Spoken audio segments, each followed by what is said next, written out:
स्थापित खेत और ईश्वरीय चमत्कार करीब 1600 साल पहले एक छोटे से गांव में माधव नाम का एक सीधा साधा किसान रहता था। माधव के पास धन तो कम था, लेकिन भगवान पर उसका अटूट विश्वास और अपने खेत से गहरा लगाव था। वह दिन भर पसीना बहाता और शाम को मंदिर में जाकर दिया जलाता। भयानक साया और बर्बादी एक बार गांव में भयंकर अकाल पड़ डाला। लेकिन माधव के खेत में समस्या सिर्फ पानी की नहीं थी, कुछ अजीब और डरावना घट रहा था। गांव वाले कहते थे कि उस खेत पर किसी प्राचीन बुरी शक्ति का साया पड़ गया है। अमावस्या की रातों में खेत से चीखने की आवाजें आती थीं। रातों रात माधव की हरी भरी फसल काली पड़कर राख होने लगी। मिट्टी से अजीब सी सड़न आने लगी, जैसे जमीन के नीचे कुछ दफन हो।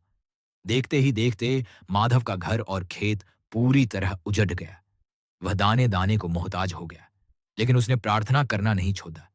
खौफनाक रात का सामना एक रात माधव ने तय किया कि वह भागने के बजाय अपने खेत में ही रुकेगा।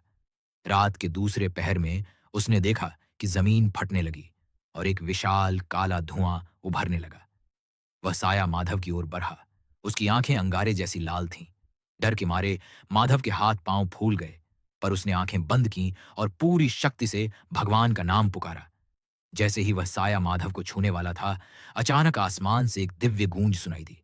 चमत्कारी सुधार अचानक एक तेज दूधिया रोशनी का पुंज बीमा सीधा उस काले साए पर गिरा। वह डरावनी आकृति उस रोशनी में जलने लगी और देखते ही देखते गायब हो गई।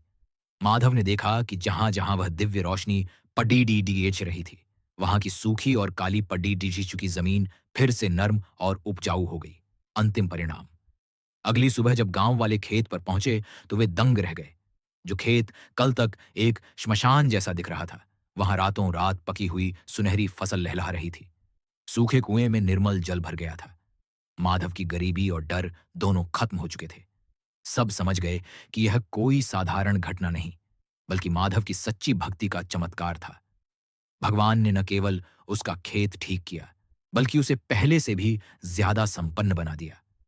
शिक्षा।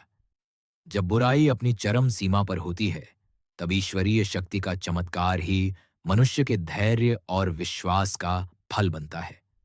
अगर आपको हमारी वीडियो पसंद आया ही तो सब्सक्राइब करें और हमारे डार्क परिवार से जुड़ें। वीडियो पसंद आए तो लाइक जरूर करें।